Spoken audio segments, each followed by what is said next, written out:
बातमीचे प्रायोजक आहेत हॉटेल रोहित।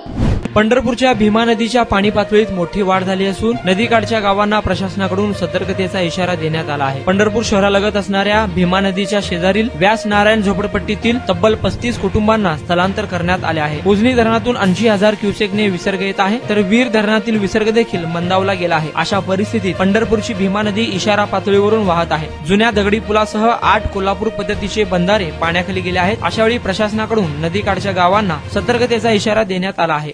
उजनी व वीर धरणातून सोडलेल्या पाण्यामुळे पंढरपूरला पूरस्थिती निर्माण झालेली असताना 1,20,000चा विसर्ग सध्या चंद्रभागेच्या पात्रात चालू असल्यामुळे माझ्या प्रभागातील व्यास नारायण झोपडपट्टी असेल किंवा अंबिकानगर झोपडपट्टी असेल, येथील 30 ते 35 कुटुंबांचं स्थलांतर आम्ही रायगड भवन येथे केलेलं आहे। प्रशासनाच्या जसजशा सूचना येतील तसतशी आम्ही लोकांचं स्थलांतर करण्याचं काम चालू आहे। या महिन्यामध्ये पूर यायची दुसरी वेळ घटना असून गेल्या वेळेस पण जे पूरबाधित लोक म्हणजे नागरिक झाले होते त्यांना प्रशासनाकडून महसूल प्रशासनाकडून पंचनामे झाले नाही, त्यांना कोणती आर्थिक मदत जाहीर झाली नाही।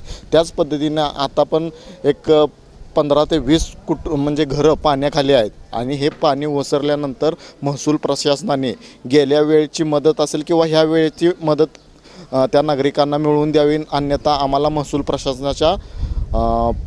प्रशासनाच्या कार्यालयासमोर बेमुदत उपोषण करावं लागेल।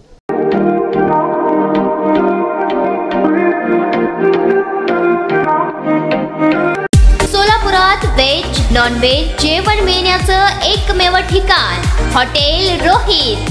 चवीला टेस्ट हॉटेल रोहितचे जेवण बेस्ट। बर्थडे पार्टी, कार्यक्रम, विविध पार्टींचे ऑर्डर्स ही स्वीकारले जातील। ग्राहकांसाठी खास पार्सलची सोय। आमचा पत्ता हॉटेल रोहित, दात रस्ता अपोजिट कारीगर पेट्रोल पंप, सोलापूर।